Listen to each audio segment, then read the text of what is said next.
Getting America back on track. Bill Martinez Live. Welcome back, America. Bill Martinez here, 6 minutes after the top of the hour. For more information on the show, BillMartinezLive.com. It's where you want to go. Want to drop me an email. Get involved in the conversation. Let us know your thoughts. Always love to hear from you. Bill at BillMartinezLive.com. Well, it's an interesting time in this political season with all the stuff going on. We've got a socialist gaining ground. You know, Trump is losing momentum here. The conversation of a contested convention is becoming more and more credible. And our next guest brings up the question that some have even asked. I kind of wondered the same thing myself, and saying, as crazy as this is right now, could we find ourselves without an election altogether? Bill asks, he says, well, could there be an October surprise? I'm talking about Bill Federer, a nationally known speaker, best-selling author, and president of Amerisearch, Inc., a publishing company dedicated to researching America's noble heritage. Bill Federer, always good to have you with us. How are you doing, sir? It's great to be with you, Bill. Hey, when I read that headline, and I'm thinking, wow, you know, I'm tracking with you. I'm going, okay, could this possibly happen? And then you know, as if once you got my attention, you go, well, could there be an October surprise? A lot of strange things have happened in the political process. Well, you know, the concept of October surprise has been developed in politics because the last week of October is right before the election. And so the political strategy is you save some attack against your opponent for the last week, and they don't have time to respond. And then it's developed into having some event that takes place that disrupts the election the last week. And more we're seeing orchestrated events. What do I mean? Well, let's look at Ferguson, Missouri. I used to live a half an hour from Ferguson. I spoke at the First Baptist Church of Ferguson several different times. And 99% of the people rioting in Ferguson were not from Ferguson. They were the Occupy Wall Street people that were brought back in. There were advertisements in the Chicago newspapers for people to get a couple $1,000s for going to Missouri and joining this Organized Missouri for Justice or whatever it's called. And they would train people to riot. And they had training sessions in liberal churches. I mean, poor people don't get the idea of holding hands across an interstate highway. I mean, how long have there been poor people and they just don't think of that? Somebody has to organize this and plan this.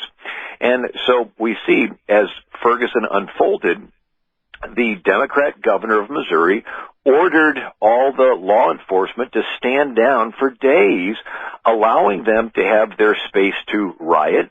And after it was over, they said, well, our local police departments are inadequate. We need to federalize the police department. Sort of interesting.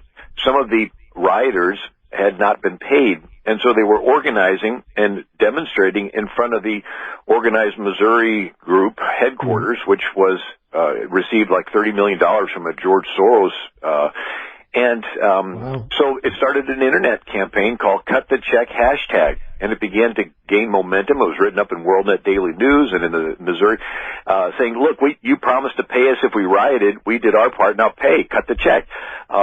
They eventually did cut the check so that it wouldn't get legs and become a news story nationally. Well, then they moved the same people to Baltimore. It was a rent-a-mob. And the Democrat mayor of Baltimore orders the police to stand down so that they could have space to do $1 billion worth of damage. I talked to a man whose son was on the police department. His hand got cut up because he was told to hold the barricade but don't fight back. And so after they rioted, the response was, our local police departments are inadequate. We need to federalize the police department. We need to give the president a standing army in every city across America by taking over these local police departments.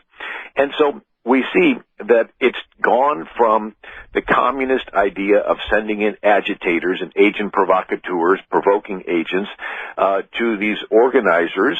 And the thought is, when you mix this with Islam, you come up with a very interesting combination. Exactly. What do I mean? Well, we see that Muslims have had an Arab Spring. They've organized. They've worked to overthrow established governments. And we see large numbers of them coming into America across the southern borders. They call them OTMs, other than Mexicans. 75 other countries are coming across the southern borders: Somali, Pakistan, Sudanese, Saudis. And they're finding Korans and prayer rugs in the Arizona desert. Exactly. And Hugo Chavez had been bringing Muslim terrorists over from Iran, teaching them Spanish, sending them north. So they've infiltrated the drug gangs. There was one drug gang leader. His nickname was El Taliban. And so now we're seeing Syrian Muslim refugees being brought into America in large numbers, and nobody's asking for them. And the local schools don't even speak their languages, and they're taking over the Section 8 housing, and they're getting free food, free clothes. Somebody is working an agenda here, and it's not the people's will. And they're being brought into Spartanburg, South Carolina, Boise, Idaho, Cheyenne, Wyoming, Detroit, Michigan, all kinds of cities, even small rural areas. And the thought is, why? Who is doing this? Yeah, that's the big question. Right. There's no background checks being done on them. The places they're coming from, they can't even, all the buildings have been destroyed. But most refugee crises are women and children, because the men were off dying and fighting. But these are mostly young men, military age, and they're being spread out into cities across America. And then we see how our president released 5 Muslim generals from Guantanamo Bay in exchange for a defector so they could go over and lead ISIS. Now we're seeing that they're wanting to bring these Muslim general organizers into the prison systems in America. The prisons have become recruiting grounds for Islam. Exactly. And then they're releasing prisoners, and they go into these inner cities. And so we're seeing a critical mass taking place. And the thought is, what if there were simultaneous Baltimores and Fergusons? What if we had an Arab Spring? And they're maybe building up to a head, maybe working with the Black Lives Matter and the Hands Up, Don't Shoot and these college student groups and so forth, and maybe building up to a head before the next election. We do know that the current leadership in the White House does not want to let go of power. Right. And if there's a serious chance that they could lose power, I could see it graduating from an October surprise to what's voter fraud. I mean, if you can mentally justify killing an unborn baby, what's voter fraud? I mean, and so anything is possible. And I think that we may be distracted with the candidate process and be ignoring something that could be even more nefarious. Well, you're exactly right, Bill Federer. I'll tell you, I've been, concerned that we may have, had our eye off the ball, in many areas. And this is just another one of those areas that we need to be most concerned about. Our conversation with Bill Federer will continue. Stay with us, America.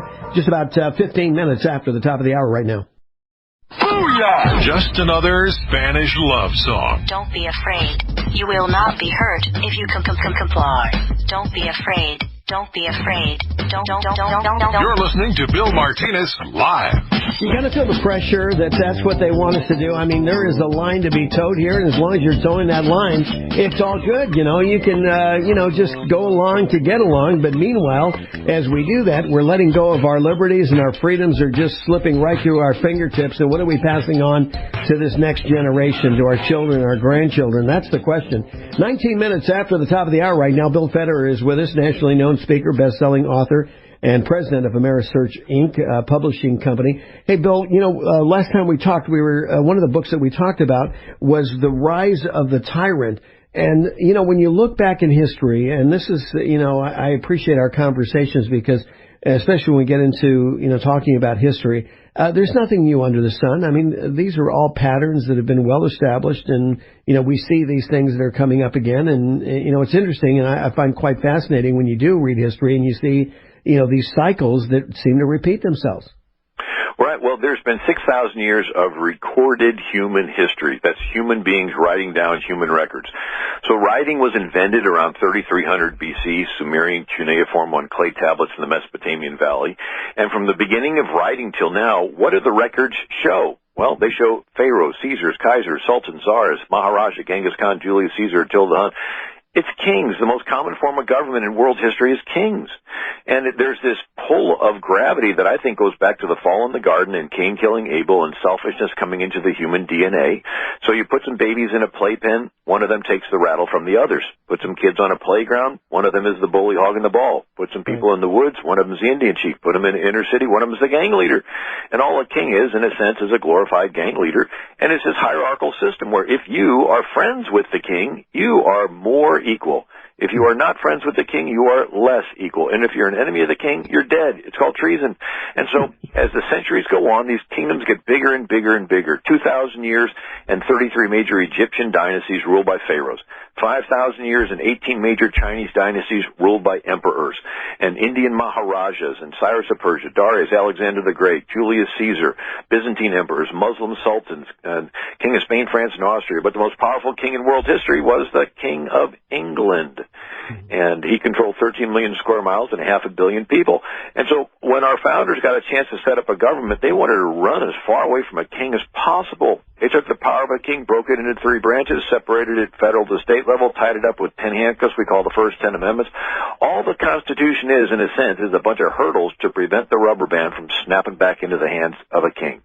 Exactly. And so they looked at history to see alternatives that were attempted, and they looked to the Roman Republic, the Athenian democracy. They ultimately looked back to Israel.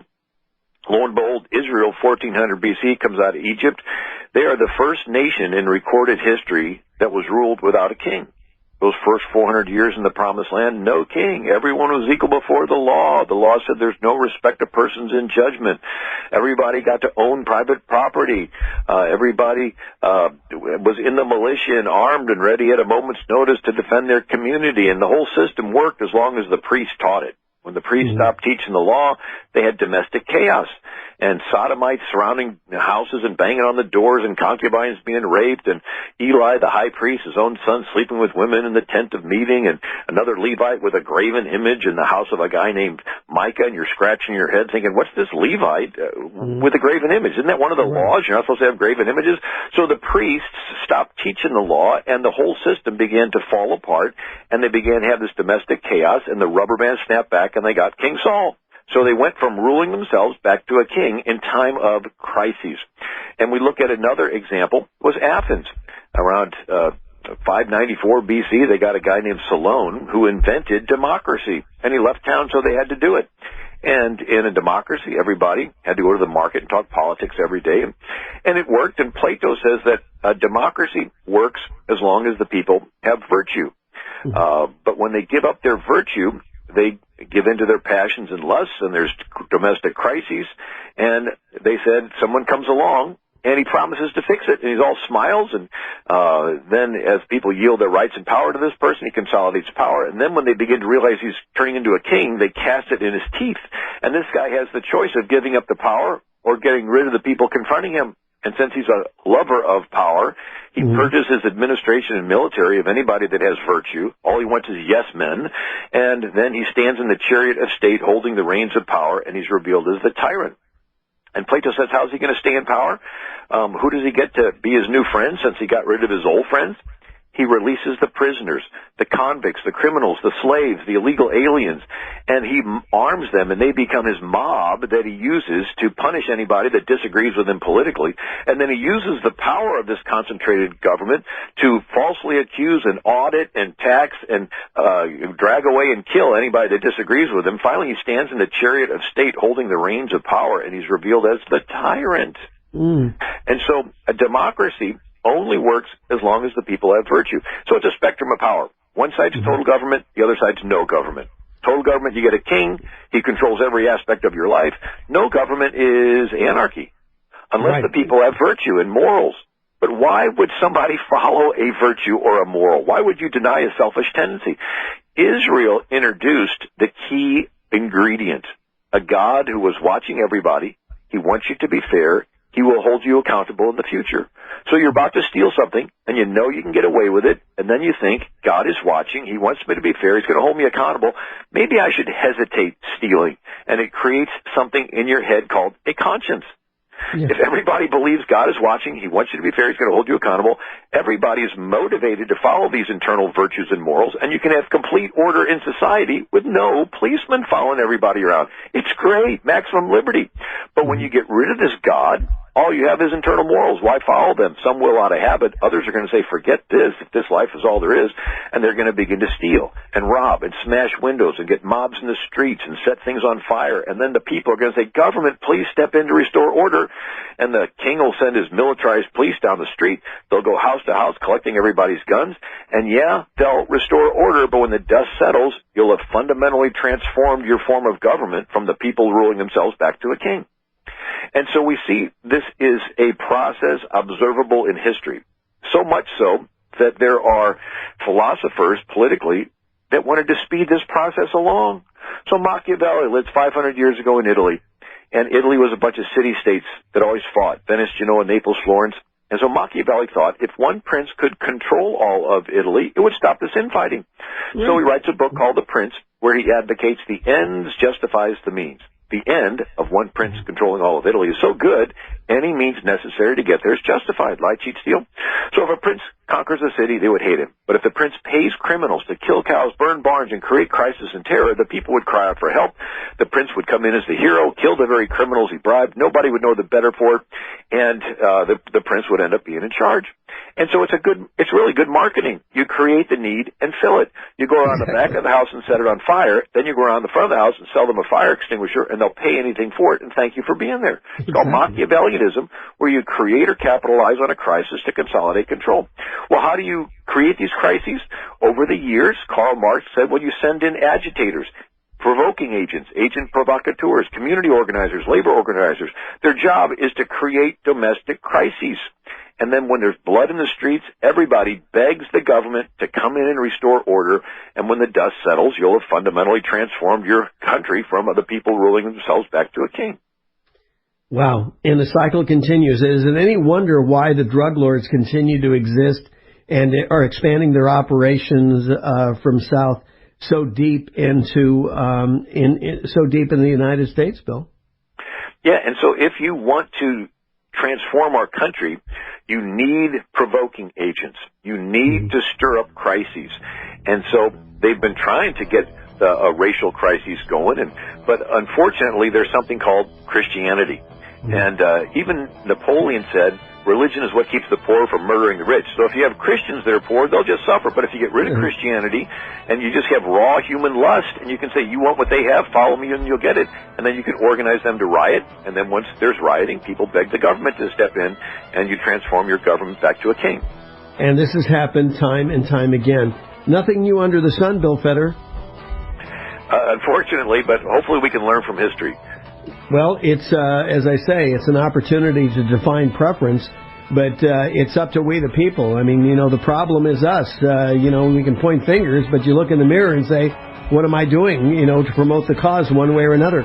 Bill Federer on Bill Martinez Live. Thank you, sir. Appreciate it. Always good to have you with us. It's 28 after the top of the hour right now, America.